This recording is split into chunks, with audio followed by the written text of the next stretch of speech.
Hi guys, I'm Priyanka Lerner and today I'll be talking about the untold rules of Mumbai local train. These rules must be followed during the rush hours. I have been traveling in Mumbai local train for more than 7 years, and out of that for 5 years I've been traveling twice a day at rush hours. So I do know what I'm speaking. I wish someone would have told me these things before I started traveling. I will also share my personal stories at the end of this video, so watch it till the end. So without further delay, let's get started. Rule number 1 is always keep your backpack forward. If you're keeping it behind, there are high chances your bag would be stuck somewhere in the rush and you'll be dragged behind.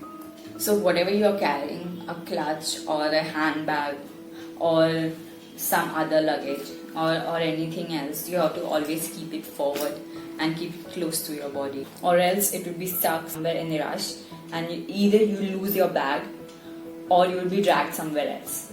So the best thing is to keep it forward, and my personal tip would be never ever keep anything valuable in front pockets of your bag.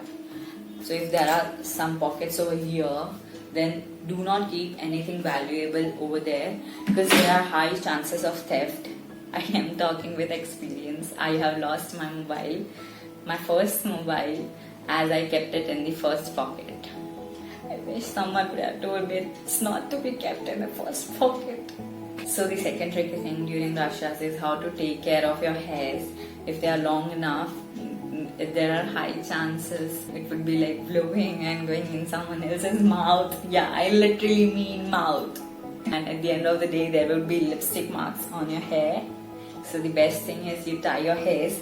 But if you don't want to tie your hairs, so what I usually do is, if this is my backpack, what I'll do is just take off my hairs and I'll block it around my backpack's handle. So in this way, it's not tied, at the same time it's not open, and it won't like blow and go in someone else's mouth or like get stuck in their bag and something as such. So before getting into train, make sure your bag is forward, your hairs are tucked, your shoelace is tied, and you're ready to go. So the next important thing is the inflow and the outflow of people from the train. So now let's say train starts at A and it goes to G. The station in between are B, C, D, E and F. You are at station D. So this is station D. This is the platform. This train has arrived. So this is the doorway. There is a pole between the doorway. You can get in from here, and here is the sitting arrangements like this. These are the sitting arrangements where you can be seated. This is also the doorway, but the platform is on this side. So the people who would be willing to get into this train would probably be standing all over here. So if you don't want to get into train, you should stand somewhere over here and not in between them, over here or here or here or here. You can't stand over here or you will be dragged inside. So let's assume this is a peak hour and the train is already full. There will be people standing over here. Now these are the people who don't want to get down off the train. Mostly. There are people over here and here who want to get down at station D. And right behind D, this is mostly on this side, is where people who want to get down at station E will stand. And right behind them would be F. This is how the flow goes.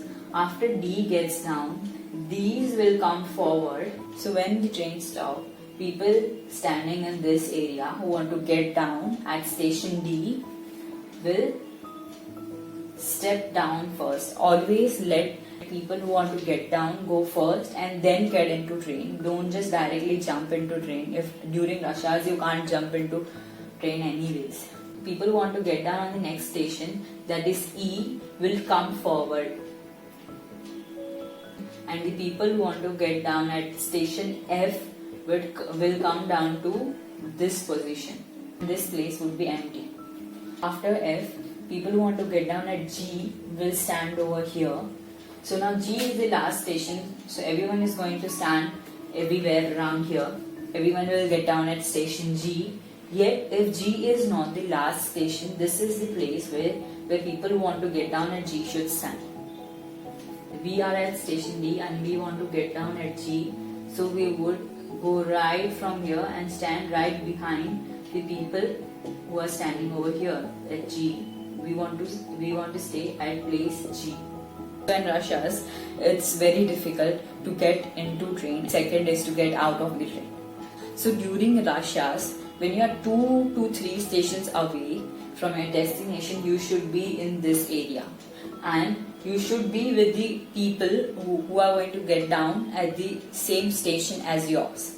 After reaching this area, you have to ask the people over here that where they are going to get down. If they are going to get down at, if let's say you want to get down at station E and you ask these people and they say they are going to get down at G, you should ask them to give you a way.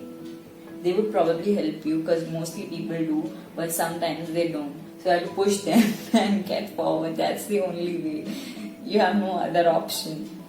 When you are the newcomer, it's like written all over your face that you're a newcomer and you don't know. And some people are so kind, they will actually help you out or maybe even push you to reach over here.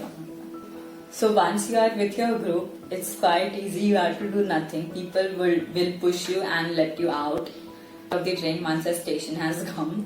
So while rush hour, make sure you are holding a handle above or the bars on the side.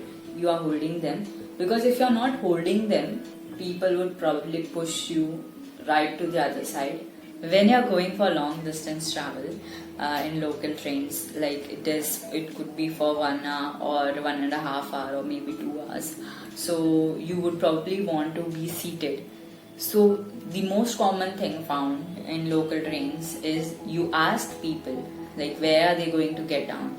So the person sitting, you could literally ask them like where are they going to get down. If he or she is 2 to 3 stations away, you can literally tell them to give you his or her seat when they get down. So here comes the rule.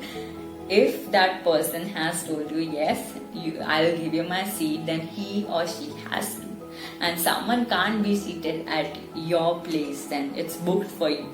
You should not feel shy at all and go ahead and literally ask them that where are you going to get down. You can ask 2 or 3 people and like see which one is the best seat you could get or which seat you want, and tell them that I want this seat, and after you go, just give me your seat.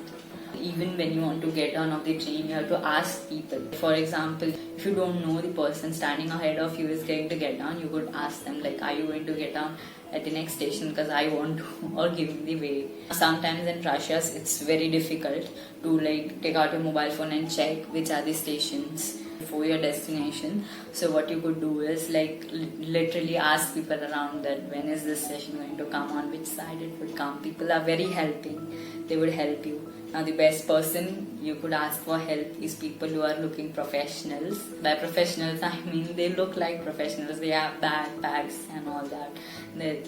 From their face you could like literally understand they travel each day. My overall experience of traveling in Mumbai local train is quite good. Like most of the people have helped me out and they are very good to me. But as you know, the best thing about Mumbai local train is the fights. Every now and then you see people fighting and it's a lot of fun, but not fun when you are into a fight.